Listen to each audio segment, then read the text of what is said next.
Pour les plus anciens sur cette chaîne, il y a 2 ans, j'avais fait une vidéo où je faisais un NAS dans mon serveur Proxmox. J'avais mis 4 WD RAID de 4 Tera, j'avais fait un RAID 5 et ça fonctionnait bien globalement. Mais pour moi, c'était pas assez. Je voulais plus de stockage pour stocker des copies de DVD et Blu-ray en Remux obtenus tout à fait légalement, les achetant sur Amazon pour ma propre utilisation personnelle uniquement. C'est bon là, monsieur l'avocat? Ne me parle pas pendant la vidéo, je n'existe que dans ta tête. Il n'y a rien d'écrit sur cette feuille.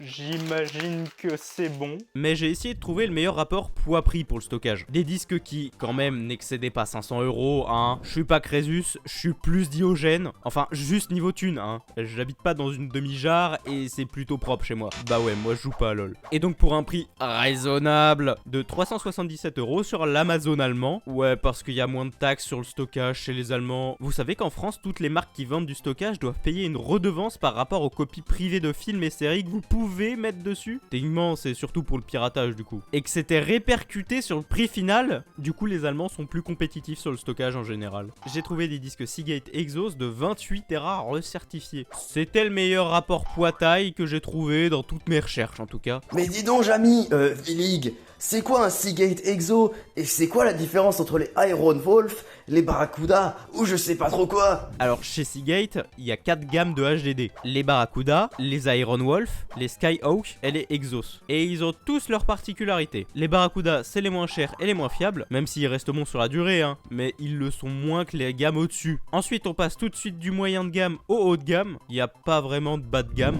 Avec les Iron Wolf, c'est des disques très fiables pour un usage de NAS, avec beaucoup d'écriture, capables d'endurer des vibrations qui aimeraient pas trop d'autres disques et plusieurs utilisateurs qui feraient des trucs en même temps. On a le Skyhawk, qui lui a plus une utilité de sauvegarde de caméra. Il permet d'écrire en continu sans trop s'abîmer. Et enfin, on a les Exos, qui sont le top de chez Seagate. C'est les disques de serveur pour les entreprises. Globalement, ils ont tous les avantages des Iron Wolf, mais avec des qualités supplémentaires. Ils ont un cache plus grand, plus de tours par minute et sont plus fiables. En général, le matos d'entreprise, sur ce genre de choses, c'est toujours plus fiable. Et quand les entreprises s'en débarrassent, ce qui est fait de manière régulière quand même, Seagate les récupère, les recertifie pour dire qu'ils sont fiables et prêts à être vendus, et ils reviennent vachement moins cher que des Iron Wolf, alors qu'ils sont mieux. Les Iron Wolf, c'est surtout du marketing. Bon, c'était une longue explication, mais il y avait au moins besoin de ça pour comprendre mon choix de disque. Et puis là, après, on a 4 SSD de 1 Tera, un M2 de 2 Tera et un autre M2 de 2 Tera déjà installé. Donc, ouais, pas mal. D'ailleurs, vous pouvez le voir, mais il y a une deuxième carte mère. Alors, pourquoi une deuxième carte mère? Bah, c'est très simple, le processeur qui était dessus, il est mort. Genre, d'un coup, pouf, il est mort. Et ça m'a tué 2 barrettes de RAM. Voilà, genre, ça m'a tué mon processeur, 2 barrettes de RAM. Donc, je me suis dit, de racheter un processeur pour celle-là, c'est pas une bonne idée. C'est dommage parce que c'est celle qui m'a accompagné depuis,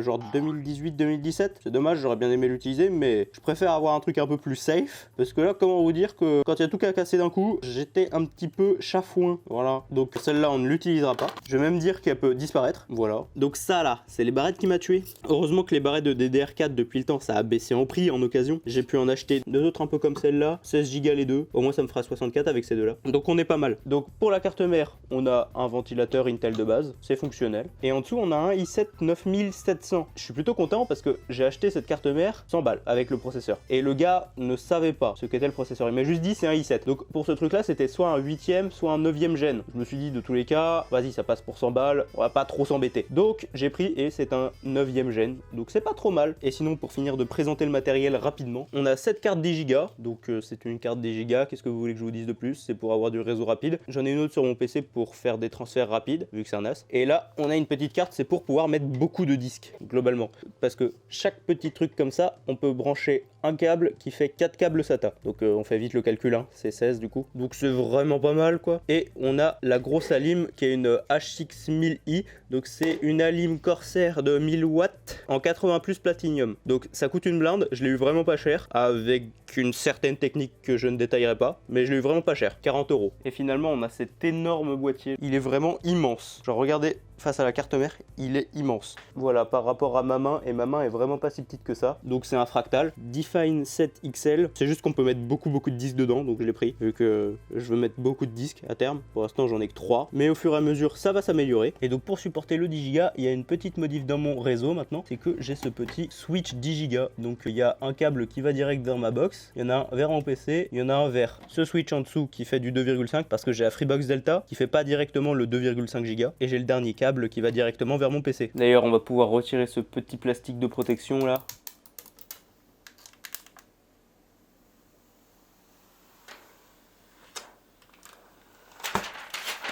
Ah,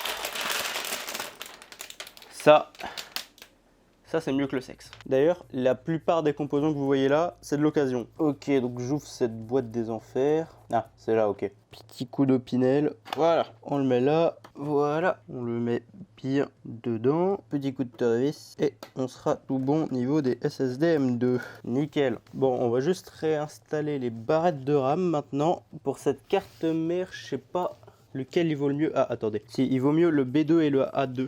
Ok, ah bah on va faire comme ça. Vu que la carte mère nous l'indique gentiment, faut bien appuyer. Hein. Et la deuxième, voilà. Et on met celle-là, on va la mettre là, on s'en fout. Elle va pas rester indéfiniment, elle va juste être là le temps que je reçoive les autres barrettes. Niveau RAM, j'ai limité la carte mère vu que ces deux-là et celle-là n'avaient pas la même fréquence. Du coup, je les ai limitées à la fréquence la plus basse que toutes les DDR4 acceptent. Comme ça créait pas de bug, tout simplement. Sinon, ça démarrait pas. Bon, pour ce qui est des cartes additionnelles, genre celle-là, et celle-là, on les mettra juste après. D'abord, on va tout installer dans le boîtier. Mais d'abord, je pense qu'il faut faire quelques modifications dans le boîtier. Je retire le capot, voilà. Et on voit que c'est pas le bon agencement. C'est-à-dire que si on veut avoir le plus de disques possible, cette plaquette là, faut qu'elle se retrouve là. Donc faut qu'on fasse une petite modification dans le boîtier. Ça devrait pas être trop long si jamais je me débrouille bien. On croise les doigts. Par contre, ce qui est bien avec ce boîtier, c'est qu'il y a vraiment de quoi faire passer des câbles un peu partout. Et ça, j'apprécie pas mal. C'est beaucoup plus simple pour faire du cable management.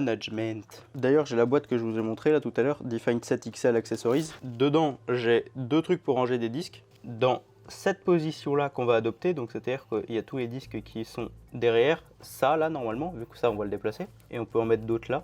Mais donc moi, d'abord je vais les positionner là, et j'en ai que deux, parce que j'ai 3 disques. Et on va faire comment? Parce que j'ai pas envie d'acheter les trucs en métal qui coûtent une blinde, et ben moi je vais vous donner mon astuce. Mais plus tard, parce que pour le moment on n'y est pas vraiment encore quoi. Mais sinon, j'avais pas vu, mais je croyais qu'il y aurait des ventilos genre en haut. Au vu du prix du boîtier, ils auraient pu 220 €, s'il vous plaît. Mais bon, au pire, si ça chauffe trop, j'en rajouterai par moi-même plus tard. On va dire ça. Bon, maintenant, on va essayer de mettre ça ici, même si je sais pas comment on fait. Je vais voir s'il n'y a pas juste un tuto sur YouTube. Ça y est, j'ai réussi à mettre le plateau juste ici. Et donc, sur toute cette tranche-là, qui va de tout en haut à tout en bas, on pourra mettre des plateaux de disques. Maintenant, je vous propose de mettre la lime juste ici. Sinon, le montage du NAS, c'est bien cool, mais je vous ai même pas encore dit quel système d'exploitation j'allais utiliser. Pour faire des NAS, il y a plein d'OS possibles. Il y a les OS non spécialement faits pour ça, comme Windows, Debian ou autres. C'est évidemment pas ce qu'on va utiliser parce que c'est pas le plus efficace du tout. Et on a les OS spécialement faits pour un usage de NAS, comme TrueNAS, OpenMediaVault, XigmaNAS, Rockstore ou bien Unread, et encore plein d'autres. Chacun ont leurs qualités et leurs défauts, et je vais juste vous dire ce que j'ai choisi au final et pourquoi. Ça va être vachement moins long.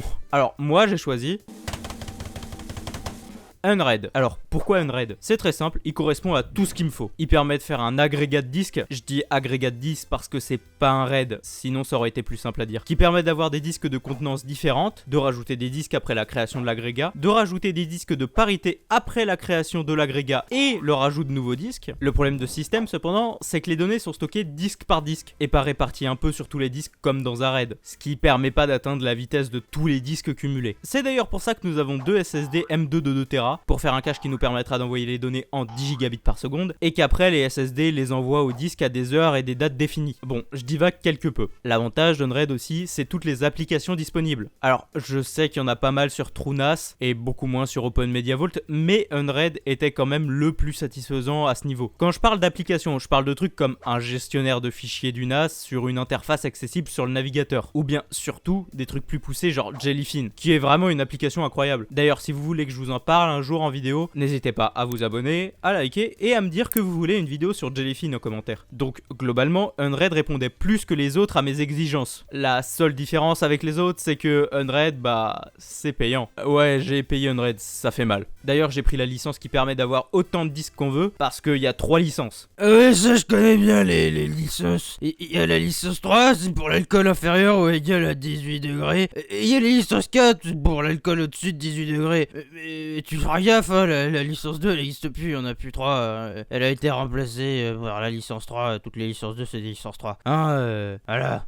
Soir, sur Hein Non, c'est pas exactement ce que je voulais dire. Je parlais des licences Unread. Bon, je disais, on a la Starter à 49$ qui permet seulement d'avoir 6 disques, la Unleashed qui permet d'avoir autant de disques qu'on veut, et la Lifetime qui fait comme la deuxième, mais qui en plus a les mises à jour à vie. Ce qui est pas le cas pour les deux autres qui n'ont que 1 an de mise à jour. Mais au pire, moi, je m'en fous des mises à jour. J'aime vivre avec le danger. Bon, revenons sur le montage du NAS maintenant. Bon, au moins, ça a pas l'air très compliqué pour la faire rentrer. Je dis ça, mais en fait, c'est très très serré. Voilà, il m'a fallu un petit coup de tour à vis quand même. Hop, ça dégage. Voilà, sur la lime, qu'on voit, là, j'ai déjà branché tous les câbles qu'il fallait. Donc j'ai branché 2 SATA, le 24 pins de la carte mère et le CPU plus un truc pour le PCI parce que cette carte là, elle a besoin d'un PCI. Voilà, bon, pour faire rentrer tout ça, ça va être le foutoir encore. Hein. Je vais y arriver, hein. Je vais y arriver. Ça veut pas rentrer. Ouais, c'est rentré. Alors, c'est pas dans le bon sens que je suis en train de revisser ça. Voilà, dans ce sens là. Voilà. Donc j'ai les vis juste là avec des serflex. Hop, voilà les 4 vis. Maintenant ça va être un peu plus galère histoire de remettre la lime bien comme il faut. Oh bah quoique, je dis ça mais je la mets bien comme il faut direct. C'est nickel ça. Voilà, c'était un peu dur parce que les vis sont vraiment bloquées à un moment, mais j'ai réussi. Ça tient bien. Let's go. Bon, désormais on va mettre cette carte mère dans le boîtier. Bon, évidemment je couche le boîtier parce que sinon c'est extra relou méga max. Maintenant, il me faut les vis. Je sais pas s'il y en a dans la boîte. Bon, elles sont pas dans la boîte, c'est pas grave, je dois en avoir en rab. J'ai toujours mon giga paquet de vis, donc il y a des trucs qui devraient aller. Voilà, toutes les vis sont mises. Bon, elles sont pas toutes de la même couleur. Là, on a du noir, là, on a du métal. Bon, en vrai, on s'en fout. Globalement, on n'en a rien à faire. Ça change pas grand chose. Par contre, il y a ce câble là qui est pas ouf là. Faudrait que je coince quelque part. Mais après, sinon, il n'y a pas assez de marge. Bon, au pire, c'est pas grave. C'est pas très grave. Ça devrait pas taper dans le ventilo, il n'y a pas de raison. Ouais, il n'y a pas de raison. C'est pas grave. Donc, ce qu'on va faire, c'est que d'abord, on va installer tous les câbles. Et après, on va mettre les cartes additionnelles. Sinon, c'est un peu plus relou dans l'autre sens. On a déjà un beau paquet de câbles juste qui sortent du boîtier. Donc, tout ce qu'il faut brancher direct à la carte mère. Donc, ça, c'est l'USB. Ça, c'est de l'USB aussi. Enfin, bref, vous avez compris dans tous les cas. Ça, c'est les câbles de la lime, donc il faudra brancher aussi. Ça là, c'est relié à ça, donc c'est pour agréger tous les ventilateurs ensemble. Ça peut aller jusqu'à 9, donc c'est pas trop mal quand même. Enfin bref, c'est tout un bordel. Donc ce que je vous propose, c'est que là c'est comme ça. Voilà, c'est beaucoup mieux. Enfin, sauf ici. Mais bon, ça, vous allez voir juste après pourquoi. On va mettre les cartes additionnelles là et là. Comme ça, on va pouvoir finir complètement le cable management. Tout d'abord, la carte 10 Go. Donc, on va la mettre sur le deuxième. Parce que celui-là est renforcé et que l'autre pèse un tout petit peu plus lourd. En vrai, c'est pas utile, mais c'est juste pour dire quoi. Puis, celle-là a une limitation en x4. Pour le PCI, celle-là en x16. Donc dans l'idée, on va laisser plus pour le SATA que pour le 10 Go parce que x4, ça va faire du 10 Go. Enfin voilà. Donc elle arriverait à peu près où la carte là? Paf. Sur celui-là? Allez, sur celui-là. Est-ce que j'ai dévissé le mauvais? Évidemment, c'est pas grave. L'avantage des plaquettes comme ça, c'est qu'on peut les remettre au moins. Parce qu'il y a certains boîtiers où quand on a démonté le truc, genre fallait le démonter littéralement, faut le péter, on peut pas le remettre. Donc bon, c'est un peu plus compliqué. Là, au moins, ça se remet et en plus c'est assez simple à remettre. J'aimerais bien pouvoir le remettre à la main, ça serait plus rapide, mais l'espace pour mettre mes doigts c'est un peu trop exigu, donc c'est mieux au tournevis, en tout cas plus facile. Bon, du coup je remets celui-là. Bon, du coup j'ai remis celui-là sans encombre et je viens de regarder la carte, il faut la mettre juste là. C'est bon, on met ça comme il faut si j'y arrive. Ouais, voilà. Là, on remet la vis, on finit au tournevis pour que ça tienne bien quand même, pas tout à fait droit. Essayez de remonter légèrement, voilà, bon là ça devrait tenir, voilà. Ouais, c'est pas trop mal, ça aurait pu être pire me connaissant. La dernière étape, ça reste de mettre les disques, mais avant, on a 4 et 3 disques à répertorier, c'est-à-dire que je vais leur coller tous une petite étiquette en leur donnant un petit nom, histoire de pouvoir les repérer facilement, s'il y en a un qui meurt ou quelque chose comme ça. Et donc je vais tous, un à un, regarder leur numéro d'identification sur Crystal Disk Info, et je vais noter sur un bloc-notes, ou quelque chose comme ça, leur numéro et le nom que je leur ai attribué. Comme ça sera plus facile à trouver. Donc globalement, je prends mon disque, hop, je le mets, j'allume le machin. Et sur Crystal Disk Info, on le voit juste là. Et on a son numéro de série. Donc voilà. Donc là, je prends son numéro de série. Voilà, CTRL-C. Je note le numéro de série. Et en face, le nom que je vais lui donner. Donc par exemple, j'en sais rien, Boshi. Et je fais pareil pour tous les autres. HDD compris. Bon, tout à l'heure, je vous disais... Parce que j'ai pas envie d'acheter les trucs en métal qui coûtent une blinde. Et ben moi, je vais vous donner mon astuce. On va en avoir besoin très bientôt. Donc je vais vous montrer comment faire dès maintenant. Les deux, c'est 15,29 €. Déjà, c'est un peu chiant à trouver de base. Donc 7,65 la pièce. Nous, on peut en avoir jusqu'à 11. Et on en a 2 qui sont offerts. Donc 9 fois 7,65. Voilà, 68,85€ pour tous les avoir. Et c'est sans compter qu'on en aura forcément un de trop, vu que c'est forcément vendu par deux. Donc 68,85€. Mais t'as quelqu'un qui s'est dit, tiens, je vais refaire ça en 3D. Et c'est très pratique, vraiment, parce que ça nous permet de ne pas acheter le truc officiel qui coûte une blinde, et ça revient au même, parce que si jamais le disque atteint la température de fusion du PLA, c'est pas rassurant en vrai, hein, c'est pas rassurant pour le disque. Donc ça marche, je le télécharge, voilà, donc je prends celui-là parce qu'il est plus pour le PLA, c'est marqué, je le télécharge, donc moi j'utilise Cura, il me suffit juste de glisser le STL, et donc on a le truc qui est tout bien, qui est tout beau, je crois que ça fonctionne bien, ouais, ça m'a l'air pas mal, voilà, et donc directement je peux l'envoyer à ma Wanao Duplicator 12230 mono, et je vais juste l'appeler Fractal Design HDD Drive Tray B, ouais voilà, au pire Fractal Design HDD Drive Tray type B .gcode, donc ça l'envoie à l'imprimante, et je vais choisir Fractal Design HDD Drive, et je vais lui demander de l'imprimer. Voilà, c'est parti, donc ça sera prêt d'ici 5 heures. Et vous savez ce qui est plus intéressant que de regarder une imprimante 3D imprimée? Rejoindre discord.vilig.fr. C'est un serveur sympa où on parle d'informatique, où on déconne un peu, même beaucoup. Enfin bref, je vous y attends. Bon, on va brancher la carte. Brancher. Et j'ai 4 câbles SATA à brancher juste là pour les SSD. Et les SSD, on va pas s'embêter en fait, on va juste les mettre en bas du boîtier là. Ça sera plus simple. D'ailleurs, vous voyez, j'ai renommé tous les disques Boshi, Lamu, Komi et Ori. Voilà, il y a de la ref, hein, il y a de la ref. Hop, tous les SSD, bon pour l'instant c'est le bordel, je dois juste les brancher. Bon, c'est un peu le bordel du coup. J'ai un serre-flex pour un peu serrer tout ça. Bon, j'ai fini de câble manager ça, enfin d'accrocher les câbles ensemble. C'est un peu compact, ça touche pas ça, ni ça, c'est le principal. Bon, c'est pas très beau, mais c'est pas grave. Bon, j'ai un câble du coup, c'est celui qui va se brancher là. C'est l'espèce de format chelou vers 4 SATA. Voilà, dans ce sens-là peut-être. Voilà, je pense que je peux faire passer les câbles par là. Bon, du coup, je vais essayer de foutre les disques juste ici. Enfin, je vais essayer. Hop, le machin il vient, c'est super. Et le dernier, ouais.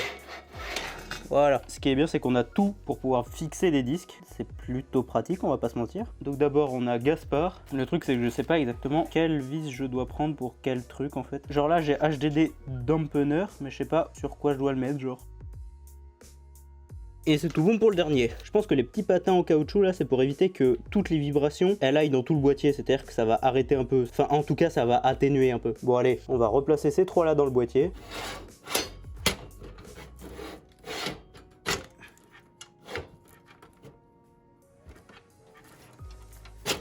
Et voilà, ils sont bien tout beaux. Les câbles SATA qui arrivent direct. Avant le cable management, après le cable management, c'est mieux quand même. Bon, maintenant on va installer Unraid. Comme vous pouvez le voir, j'ai acheté 3 fois la même clé. En comme neuf sur Amazon, mais pas vraiment comme neuf, vu qu'il y a écrit Refurb dessus. Enfin, c'est pas très grave. Donc j'ai acheté 3 fois la même, comme ça, si la première claque, vu que je vais faire des sauvegardes régulières de mon Unraid, bah je pourrais transférer le Unraid qu'il y a sur la clé, sur l'autre clé, et ensuite sur l'autre clé quand celle-là sera morte aussi. Enfin, vous comprenez. Donc c'est juste que je suis un peu parano, j'assure mes arrières, on va dire. Donc j'ai acheté 3 fois la même, comme ça, il n'y a pas de problème. Et globalement, j'ai pris celle-là de clé, plus spécifiquement parce que j'avais vu que ça fonctionnait pas mal avec celle-là, donc pourquoi pas. Bon, on va ouvrir celle-là et installer Unraid dessus.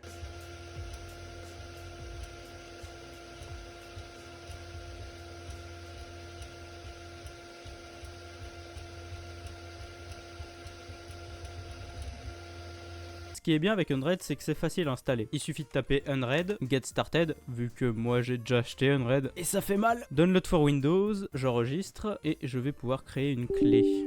Voilà, j'installe. Alors, je choisis l'OS, moi je prends le tout dernier. J'ai payé pour avoir la dernière version, donc je vais pas m'amuser à prendre les plus anciennes, même si j'ai le droit. Et je vais l'installer à... Bon, globalement à cause d'un bug, l'installation facile ne fonctionnait pas. Du coup, j'ai fait l'installation manuelle, qui était un peu plus chiante, mais ça va. On est 2 jours après les plans que vous venez de voir et je viens de recevoir la RAM par la poste. Parce que ouais, maintenant quand on achète par le Bon Coin, on a la possibilité de se faire livrer par la poste. Quand c'est moins de 200 grammes, c'est moins cher et plus pratique parce que ça arrive directement dans votre boîte aux lettres. Donc j'ai pris cette option. C'est pour ça que je vous montre pas la lettre de l'autre côté parce qu'il y a mon adresse. Et voilà la petite RAM. Donc on a bien 2 x 16 Go, hein, tout va bien. Et on va les installer tout de suite évidemment. J'ouvre la RAM, j'ai mes 2 barrettes. Je vais retirer celle qui est là. C'est bon et il faut la remplacer. C'est dans ce sens-là. Quand le boîtier est posé droit comme il est là, c'est moins facile. Voilà, c'est bon pour la première.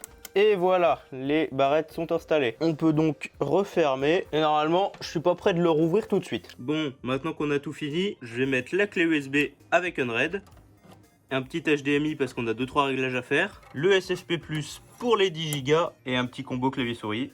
Et la souris est direct branchée sur le clavier, elle. Ah oui, et j'allais oublier le plus important, la lime évidemment. Alors déjà, ça fait de la couleur avec la carte mère, c'est peut-être une bonne nouvelle. Le clavier s'allume aussi, c'est pas mal non plus. Et on va appuyer sur le bouton pour démarrer, ça fait de la couleur, j'aime bien. On va marteler F2 en espérant que ce soit bien F2. Bon, désolé pour le cadrage désastreux, je peux pas faire mieux. Donc F1, on devrait arriver dans le BIOS. Intel Rapid Storage off, oui c'est bon. Ensuite, on va faire aussi que s'il y a une coupure de courant, ça se rallume tout de suite tout seul. Ça c'est le plus important. Comme ça, vu que c'est sur une prise connectée, j'ai même pas besoin de m'embêter à configurer un Wake on LAN. Bon par contre je sais plus où c'est. Je viens de regarder sur internet, c'est APM configuration et après c'est Restore AC Power Loss et je fais Power On. Et donc là, dès que le courant revient, ça rallume directement l'ordi et c'est exactement ce que je veux. Voilà, ça c'est bon et je vais modifier un tout dernier truc, c'est dans l'ordre de boot pour que ça boot toujours sur la clé USB. Évidemment, c'est mieux puisque c'est la clé USB qu'on veut. Puis de toute façon, le Windows Boot Manager là, c'était juste pour un test sur un des SSD M2, donc ça va dégager globalement. Save, change and reset.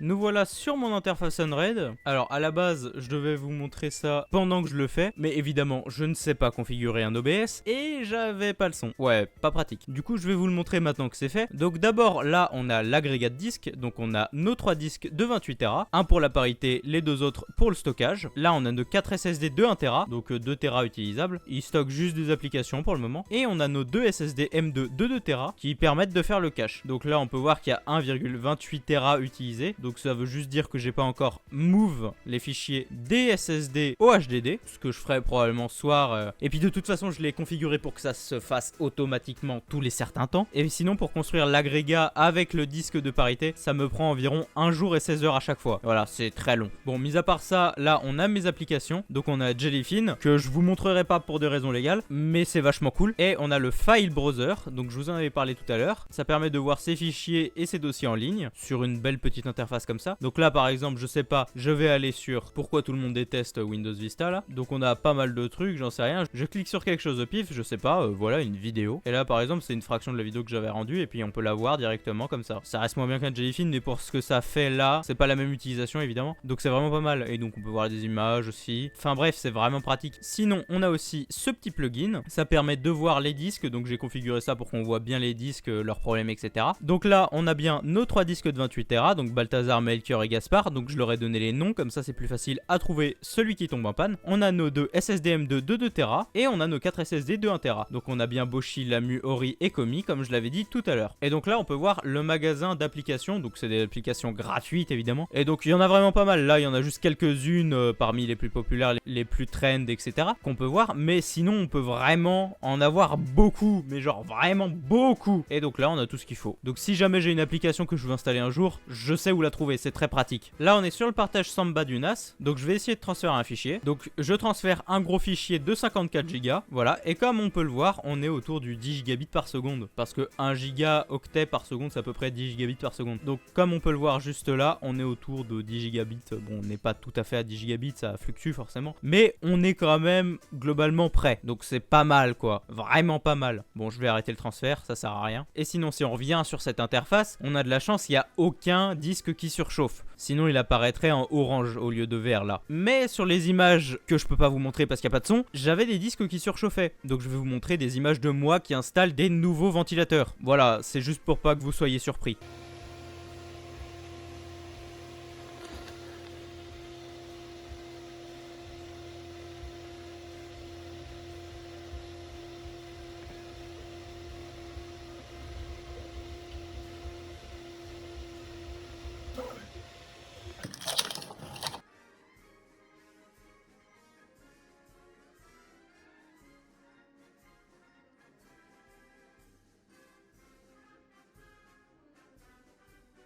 L'impression est terminée après 5h23 et ça donne ça. Est-ce que ça va bien se décoller? Non. Plier le plateau, mais j'ai qu'une main. Voilà. On n'a pas trop de caca d'impression, ça va. Faudra juste que je retire les petits cacas qui se sont mis là, mais sinon ça va quoi. Donc en vrai, pas trop mal. L'impression 3D, une fois montée, ça ressemble à ça. Et vous voyez, ce petit truc, c'est ce qui va venir s'accrocher dans les rangements de disques. Et celui-là aussi. J'ouvre le boîtier et on va venir essayer de l'installer tout en bas. Enfin, quoique tout en bas, il y a un petit truc qui gêne. On va le mettre juste là. Enfin, on va essayer tout du moins. Et donc là, vous voyez, mon test fonctionne, hein, ça tient. Bon, c'est pas le truc le plus stable qui existe, mais si on vient pas forcer comme un bourrin dessus et qu'on essaie peut-être d'alterner un plateau en métal à un plateau en plastique par exemple, en vrai ça passe. L'avantage c'est que c'est moins cher, donc en vrai je pense que c'est très honnêtement pas mal. Ça va, c'est résistant un peu. Je tape un peu dessus là, devant, dessus. Je vais pas faire tomber un truc dessus, j'ai pas envie non plus d'abîmer le disque, mais c'est pas trop mal. Bon, je vais le retirer, c'était juste pour le test, mais c'est pas mal. Je pense par contre que si je retire la vis, ça se casse la gueule. Ouais, voilà. Je retire pour pas que ça pète, et vous voyez là, en général le truc qui aura pris le plus dur c'est juste là, mais là ça s'est bien passé, tant mieux je vais vous dire. Bon, on va fermer le boîtier pour ne plus l'ouvrir pendant un moment.